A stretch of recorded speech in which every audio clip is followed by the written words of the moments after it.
Welcome to Leading for Life Stories Season 4. I'm Bob Judson. I'm the host for this podcast, and thank you very, very much indeed for joining me. Whether you're a new joiner or a seasoned listener, then I really hope you enjoy the mix of content that we provide. The personal stories, the thematic episodes, and of course, the fantastic guest interviews. If you've been with me since the beginning, then I'm enormously grateful for your loyalty and thank you so much.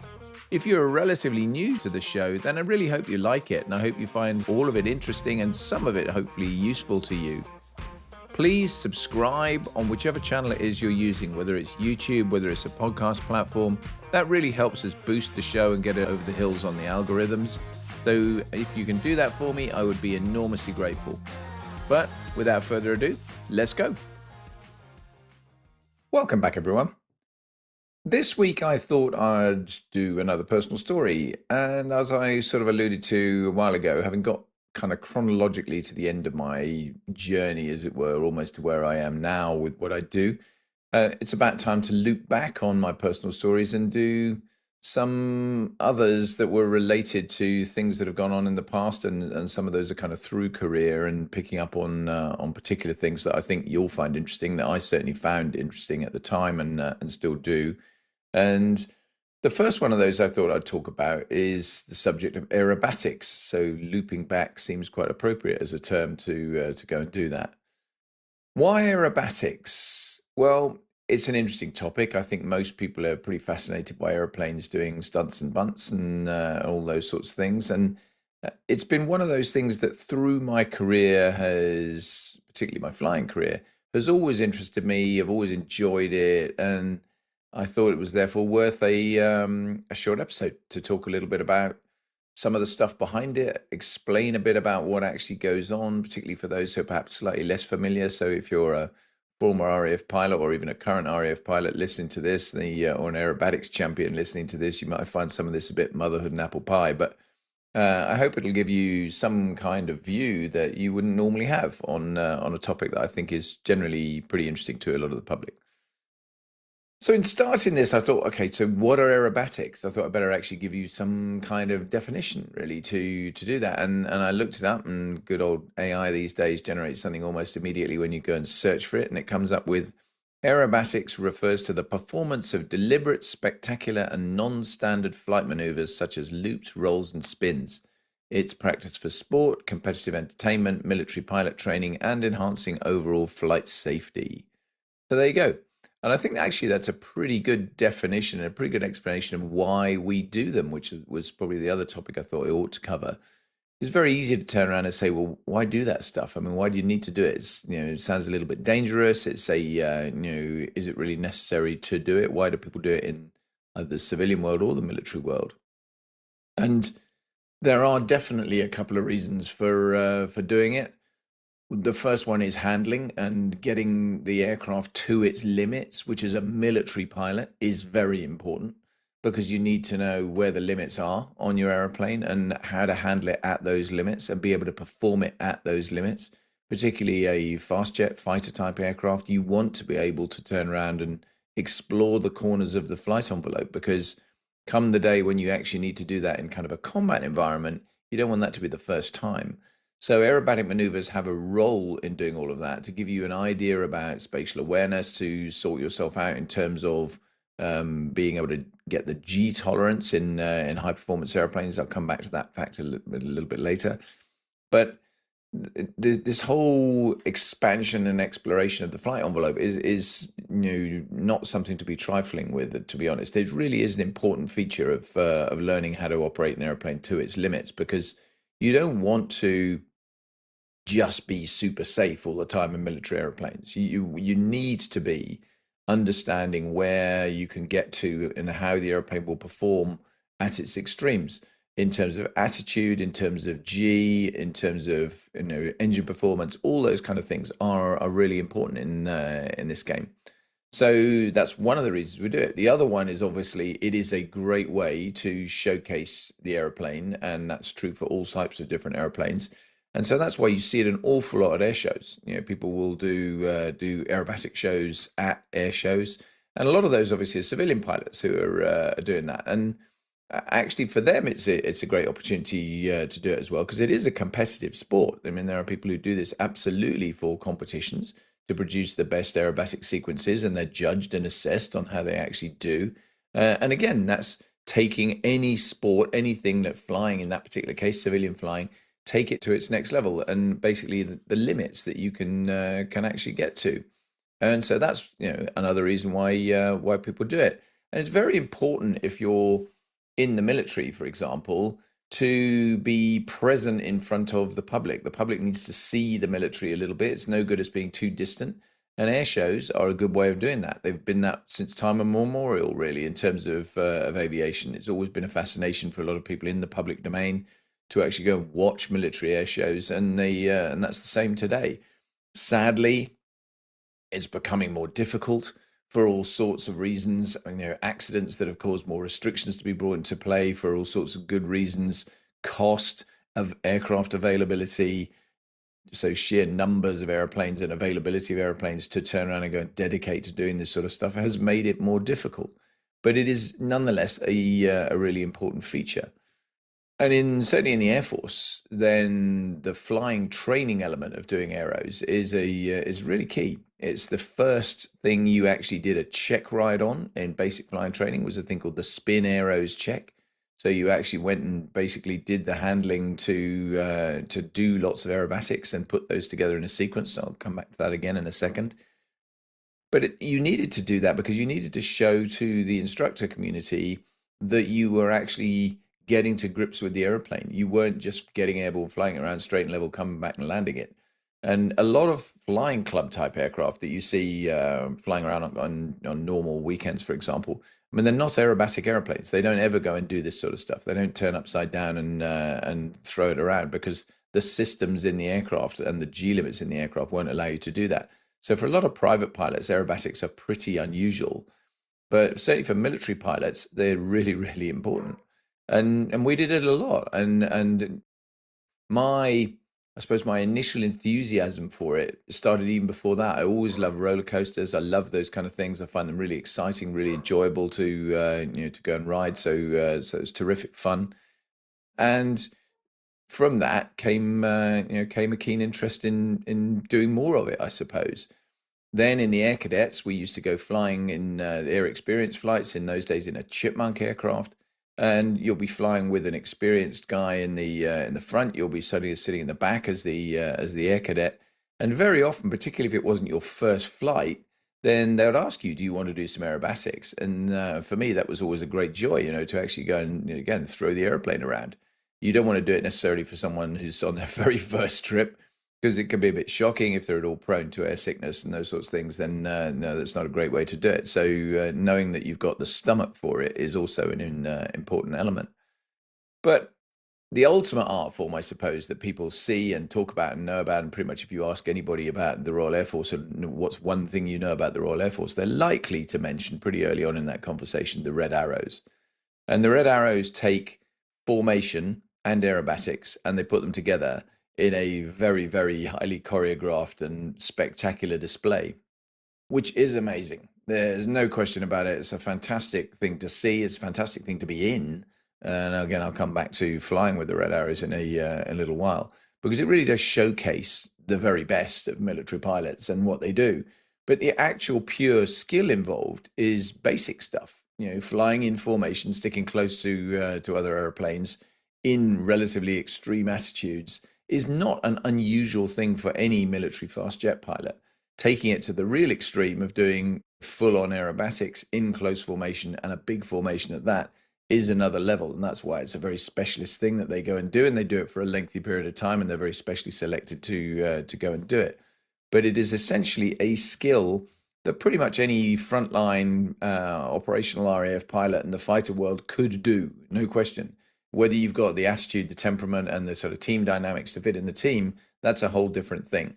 So, there is a flying test element to their selection process, but it's also, as much as anything, will you fit? Will your face fit in the team? And they have a clear system that basically is very, very focused on ensuring that you will before they take you into the team, because you're literally trusting each other with your lives, no question about that in that kind of game. So you need people who are predictable, who are absolutely do fit. Everyone's got confidence in them that they're able to do it. And take that back to the singleton dimension, then solo display pilots, on squadrons. Many of you listening or watching this will have seen solo aircraft displays or small formations of displays flying at air shows in the UK and all around the world. I mean, there are a number of other teams beyond the Red Arrows, the US Navy Blue Angels, US Air Force Thunderbirds, the Swiss Patrouille de Suisse, the French Patrouille de France, the Italian Freccia Tricolori, just to name but a few. And they're they all produce great shows, very spectacular shows that are really enjoyable to watch. But also, most air forces have, within the types of aircraft they fly, a display pilot at some point. It's a competitive slot. Usually, people are really interested in becoming the display pilot for let's pick the Eurofighter Typhoon just for an example. And being the Typhoon display pilot for a season or a couple of seasons is a big deal. It's a big deal. It's a big commitment. There's a lot of stuff goes on. A lot of the flying's at the weekend. It's not instead of the day job. It's as well as the day job. So there's stuff that is, is a big sacrifice in there. But it is also generally viewed as a bit of a privilege to do it, and the people that have done it usually absolutely love it and get very into it. But there's a lot of stuff behind the scenes that makes that actually, makes that come together, and that's partly what I wanted to talk about, because I think it's easy to watch aerobatics from the ground and go, oh, it looks amazing, looks really graceful, looks really easy. In the cockpit, of course, it can be a completely different story. There's a lot going on. It's quite hard work in terms of on your body, particularly in fast jet airplanes. If you're watching a very high performance airplane performing at an air show, Typhoon again will be a great example of that. He or she in the cockpit pulling up to 9G. So 9 times the force of gravity acting on your body, while you're doing maneuvers very close to the ground with very, very tight margins. There's an awful lot going on in that space, and you need to be very acutely aware of that. But go back to me and the aerobatic thing. Where did I get into that? So I've talked about the air cadets and doing that in the Chipmunk, but also then when you join the Air Force and start in flying training, as I mentioned, aerobatics are pretty key early on. And although, as I talked about on an episode when I talked about my basic flying training journey, I had a torrid time at Linton-on-Ouse. I really didn't find the course easy. I was a bit of a late developer. I did most of the tests pretty much at least twice. But aerobatics was something I could do, and I really enjoyed it, and I was good at it. I liked handling the airplane, doing that. And ultimately, much to my surprise, at the end, we had an aerobatics competition on the course, and we were sort of down selected to a few people doing a sequence, which was assessed by one of the senior instructors. And I won the aerobatic trophy at Linton-on-Ouse, which amazed me, actually, to be honest. And I've always kind of looked back on that as one of my very proud moments, to be honest, on the back of a very, very difficult course to come away with a trophy that was the aerobatics trophy, best aerobatic student, best aerobatic sequence, was great. And what do I mean by aerobatics and a sequence, and what is all this stuff about? So let's just unpack that a little bit, because training airplanes are really good at this, whether it's modern day ones or the ones I flew in terms of the Jet Provost and the Hawk. They are good for doing aerobatics. They actually have the right kind of characteristics to be able to perform nice aerobatic sequences. There are more dedicated airplanes in the civilian world, so the things like an Extra 300 would be a great example of that, where the airplane is essentially built to do aerobatics. That's what it's for. Got an extremely high G tolerance, and both in positive and negative G terms. And pretty simple cockpit, but very high roll rates, very very, very maneuverable, and it's designed to be doing that. Of course, a military aircraft is not. It's designed to do what it's designed to do, which is generally to train people in some instances, but also actually to go and operate when you're looking at frontline airplanes. And so frontline aircraft are much less capable of aerobatics. You can still do them, and we did them in the Jaguar, the Phantom, the Typhoon. We do all of that, but generally speaking, it's not something that the airplane is optimized for, although in some cases with high performance airplanes, it can still look amazing when you do them. And again, pick Typhoon because it's the best, highest G, highest performance airplane the Royal Air Force has, and therefore it's a fantastic one to watch at air shows. When you watch the Jaguar years ago doing the display sequence that we had, then the maneuverability of the airplane was such that doing things like looping maneuvers, it just wasn't very good at that. And so we tried to avoid doing that sort of thing because it just used too much sky. It didn't really show off the airplane tremendously well. and we'll try and do other stuff that did show it off better. So some reasonably tight turns, some very fast passes, those kind of things that showed the airplane off to its optimum. And that's the skill of a display pilot, ultimately. It isn't necessarily all about doing full on aerobatic maneuvers. It's firmly about showcasing the airplane in the best possible way to whoever the audience is. If it's a competition, then that's the judging panel. If it's actually an air show, then it's the viewing public, and making sure that you've got a sequence that's really going to work for that.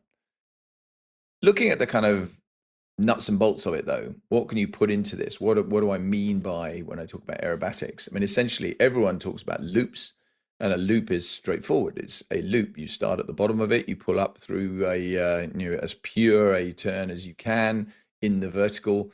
So in an ideal world, you come inverted at the top of your loop, looking directly down on the point that you started, and actually you've really cracked it when at the bottom of the loop on the way back down, you actually hit your own wake or your prop wash, depending on what type of airplane you're flying, as you go through that, because then you've flown a perfectly circular loop, which is what you're always aiming to do. And when you do a maneuver like that in the vertical, then you will always have a gate height and a gate speed at the top of it. You'll be looking for what height do I actually need to be at the top? What speed do I need to be at the top? So I can safely pull through all the way down to the bottom again, knowing that I'm actually not going to bust my base height. And again, I'll come back to base heights in just a second and explain that a little bit more. So looping maneuvers are all like that. They're maneuvers that basically go through the vertical, and you get things like loops, you get Cuban eights, you get horizontal eights, you get vertical eights, all sorts of different things that you can do. You can also go and do vertical rolls. So you pull up into the vertical, stabilize pointing straight upwards, and then do a roll, twinkle roll essentially, or more of those.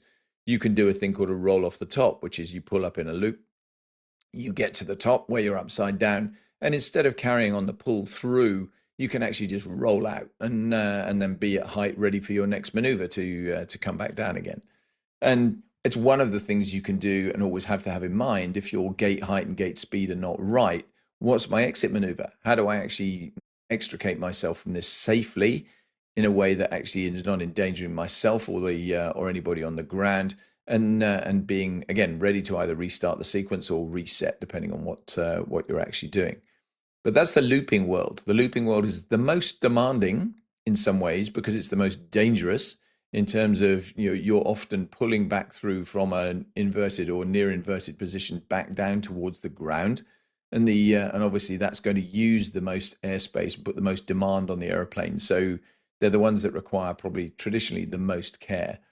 Rolling maneuvers, though, are equally pretty challenging in some instances. Probably more display pilots, have been killed doing barrel rolls than almost any other maneuver in terms of doing that, because it's very, very easy to not really have full orientation and full spatial awareness of what you're doing. A barrel roll, essentially, you start flying in a particular direction and you essentially roll around a point in the sky in a big maneuver. So it's not just a twinkle roll. You're not just putting the ailerons or the spoilers over and rolling the airplane in an aileron roll, as it's called.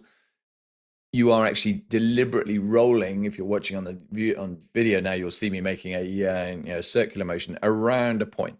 So it's, if you turn a loop on its side, it's a little bit like that. You're actually going you're going round round a point.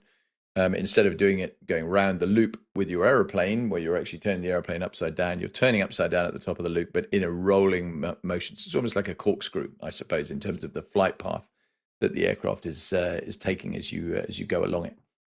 And there are variations on all of these different things. People do 4-point rolls, so they'll actually stop and 4 points around the roll, or multiple point rolls, and all sorts of different variations like that. Then there's flat turning stuff around, where you can actually just do very hard turns around, which again, in an air show environment, is very high performance. It shows off the airplane to its optimum. Wouldn't necessarily be part of a traditional aerobatic sequence, but it can still be highly effective, especially when you throw in things like rolling as you're going around the actual hard turn. So you're doing a rolling circle, as it's called, or you're doing an outside rolling circle, which is even more extreme, where you're actually pushing as you go around. So you're actually rolling, effectively with negative G, going all the way around an outside turn on the way around it. Was getting a bit technical probably, but you'll probably be able to look some of these up on YouTube and see some really extreme aerobatic pilots doing some of this stuff. And you can do the same sort of thing in the vertical plane where you do some quite extreme maneuvers. Stall turns would be a good example. A lot of aeroplanes cannot do stall turns. A lot can. Some of the training aeroplanes that I flew, both the Hawk and the Jet Provost, you could do a stall turn. Hawk kind of slightly less so, but the Jet Provost was pretty good at it because it requires you basically pull up into the vertical. So you're in the vertical, and now you're stopped in the vertical, and then you go one way or the other. You'll actually, do a sideways sort of slicing maneuver out of that to essentially go back the other direction. So you're effectively reversing your direction of flight by pulling up into the vertical, stopping, turning around, and going back the other way. And then again, there are variations of those just to put some additional finesse onto to them. Where you'll hear people talk about reverse stall turns and noddy stall turns and things. I won't even vaguely try and explain those with my hands on the podcast. But you can make it quite complicated. And of course, if you're doing a sequence for a display or for competition, you're looking to make it dynamic, make it complicated, make it as impressive as you possibly can make it all the way.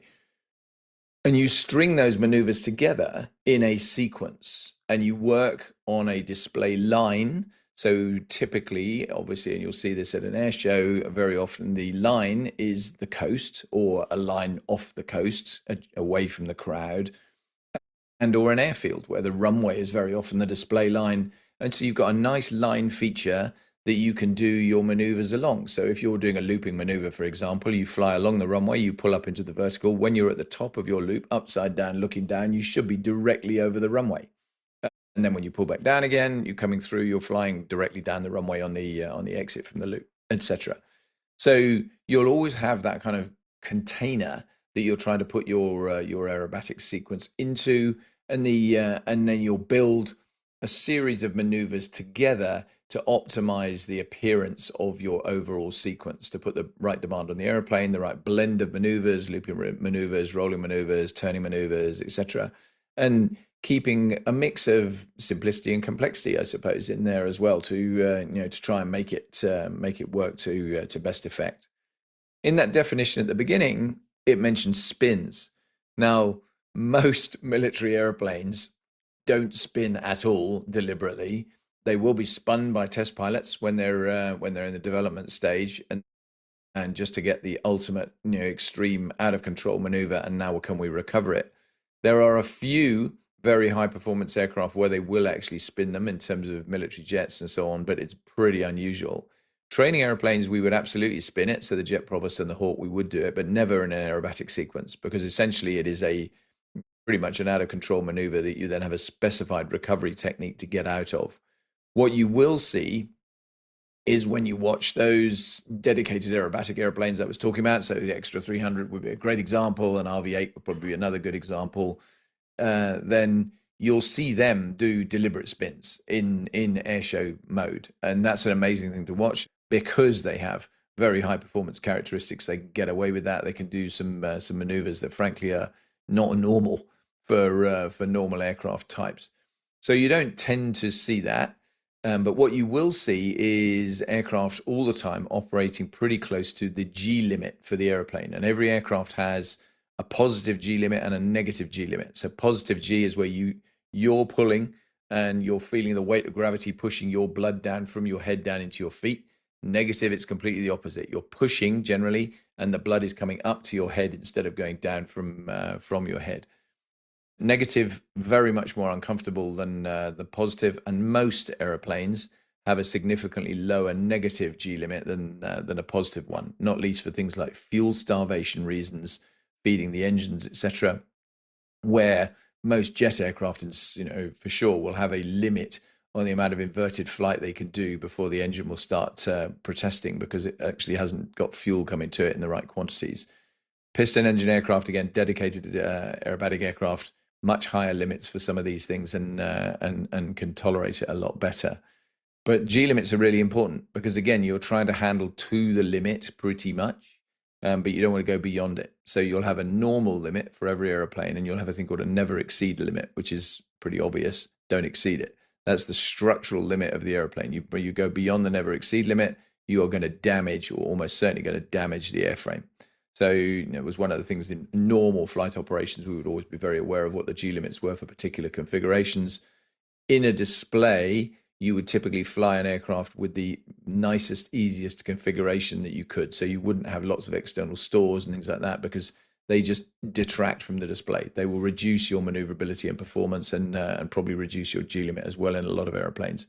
So that's why you see most aircraft, when they're displaying, actually performing in relatively clean configuration, so that just the wing, maybe some pylons on the wing if it's a military airplane, but not many stores and things hanging off it. Occasionally, different. Occasionally, you'll see people deliberately putting stores on to showcase new airplane types and so on, as to what they can do and how they can achieve it, which can be very, very impressive. Fatigue, aircraft fatigue, is another big issue, and I don't mean tiredness. I mean the amount of structural wear and tear on the aircraft that is through life. All airplanes are monitored very, very carefully for the amount of G they pull all of the time, and that's small G as well as big G. So you're actually into the minor G loads that you're taking, because obviously over time those will all have a wear and tear impact on the airframe. So if you're doing a display with an airplane, particularly a military fast jet type airplane, you would typically try and make sure you're rotating the aircraft around the fleet, because you don't want to put too much G load on one airplane consistently over multiple seasons. You might well use the same airplane for a single season, but beyond that, you're actually going to look to rotate it, because you want to make sure that you're spreading that burden around the overall fleet. Working up a display and getting to the point that actually you're capable of doing a full-on aerobatic display is a really interesting journey. I've seen it on the supervisory side with Typhoon, where obviously I was the senior supervisor at Coningsby when we had a Typhoon display, and I flew a number of times in the Typhoon display for when his practices and his workup. But also I was obviously a display pilot flying in the Battle of Britain Memorial flight, and to be honest, I'd never expected to go and do that, but I got that opportunity when I was at Coningsby. And we did aerobatics in a more limited sense. And the main reason we did limited stuff in the Battle of Britain Memorial flight was they're old, historic airplanes, and it's not about showing them off to their maximum performance. It's about putting on a beautiful, pretty display for the public that shows the airplane off, but in a very fatigue conservation way.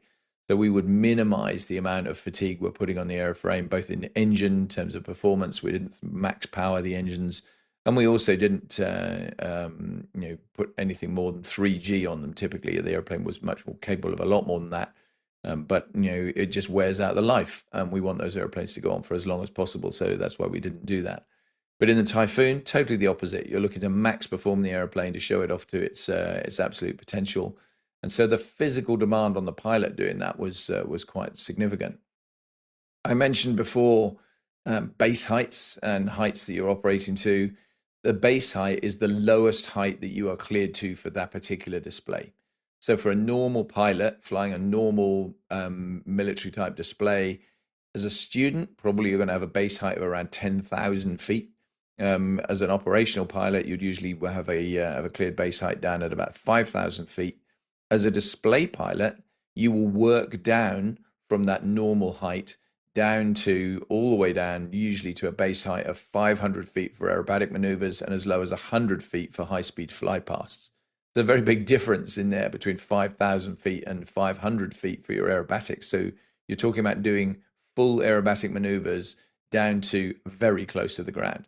And that's why it has to be very carefully worked up, carefully supervised, carefully monitored to make sure that it is as safe as you can possibly make it as you're doing the display. And there's a whole process around that. There's a supervisory process that does checks and validation at every stage to turn around and clear you down to lower altitude.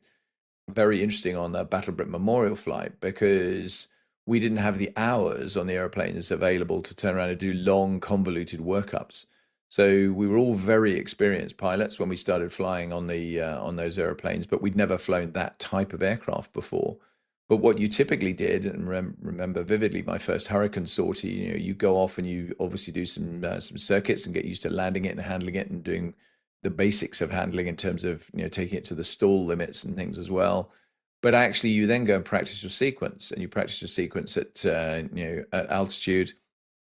Then you come back to the airfield, and you do it immediately at 1,500 feet. because it's not a very aerobatic sequence, it's quite easy to do it straight away at 1500 feet. And then by trip three, I was doing it at 100 feet. So that was a much, much faster progression down than you would see in a fast jet. But the dynamics are totally different. And therefore, there's no reason to do it a different way. And obviously, it's very much about conserving hours and so on as well. But for the Typhoon, for example, you'd start at 5,000 feet, you'd work the sequence up, you make sure it works, and then you start building it, bringing it down in various height increments, down until ultimately you get it down at display height. And then during the season, every display pilot of whatever sort has to maintain currency. So if for some reason you haven't done displays within a defined period of time, and it depends a little bit which airplane type and all the rest of it that goes with that, you will have to go and do practices to turn around and work yourself into a place where you're ready to go and do it again. Before you get that sign off to do it at all, you go through a process called PDA, Public Display Approval. And that is usually done, invariably actually done by a senior supervisor in the Air Force. That's always going to be probably a two-star officer, normally the air officer commanding for that particular group, who will come and physically watch the display and approve it for public consumption. And that, regardless of the fact you're professional, you do it all the time, that's a pressure point. You know that that's you can fail it, and you can absolutely fail it and not get it and have to redo it. But you generally try and make sure that this is, very much the cherry on the top of the icing on the top of the cake, because you want that to go well. You want to be in a position where the final performance in front of the senior supervisor is as good as you can make it, and it's going to be safe, suitably interesting for the public, gives the right showcasing of whatever you're trying to do with the aircraft type, and you're doing your absolute best with it. Then you're off and running once you've got PDA and you're in the display season. And it's all about then going out there and doing your thing. And often in most RAF terms, that's performing for the crowd. So you'll see airplanes at big air shows that are going and doing that. And again, easy to assume that that's just to turn up and get on with it. There's a lot behind that. I could talk about on a different podcast, probably the amount of planning and preparation that goes into all of these. I just wanted to focus on the aerobatics themselves here. But I mentioned it earlier that you watch any air show, if you go to any of the air shows around the country and you watch airplanes doing this kind of stuff, you'll be looking at it thinking, oh, that doesn't look too bad. It looks pretty straightforward. If you watch it with a knowledgeable eye, having sat in the cockpit, you'll know sometimes how uncomfortable some of these maneuvers actually are when you're in the cockpit. They look incredibly impressive from the ground, but my goodness, they can be challenging when you're doing the flying yourself.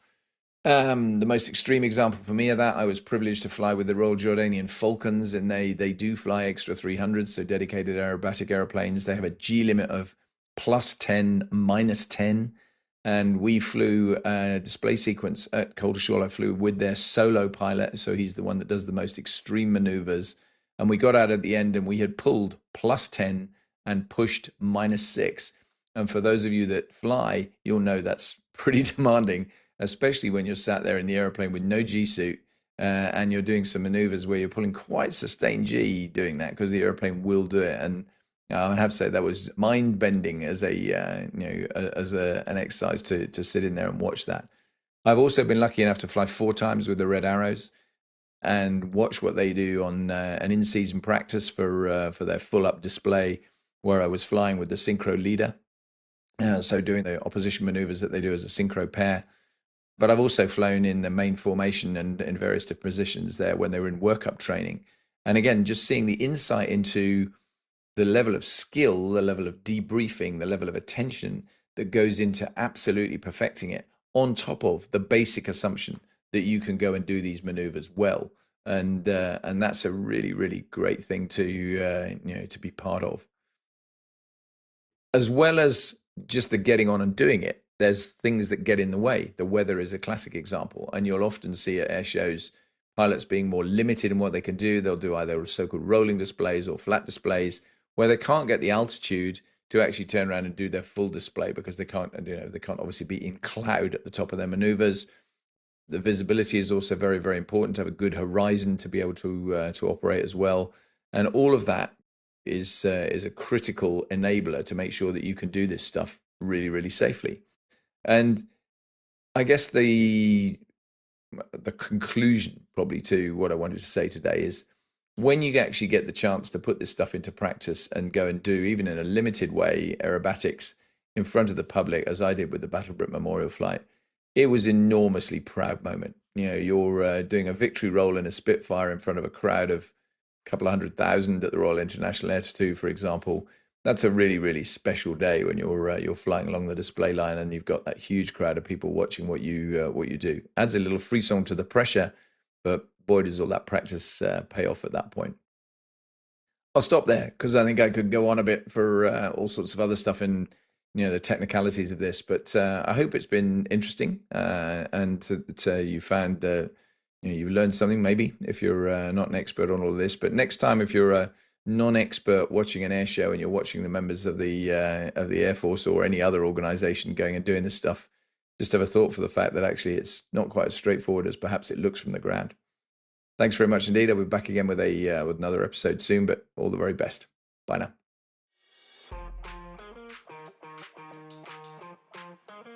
I really hope you've enjoyed this short trip down memory lane for me into the aerobatic world of flying aeroplanes. As I say, it's not something everybody gets to do. It's a real privilege when you do get to do it, and it's enormous fun. If you've enjoyed the episode, please share it. Please push it around on your own social media and get other people to have a listen to it.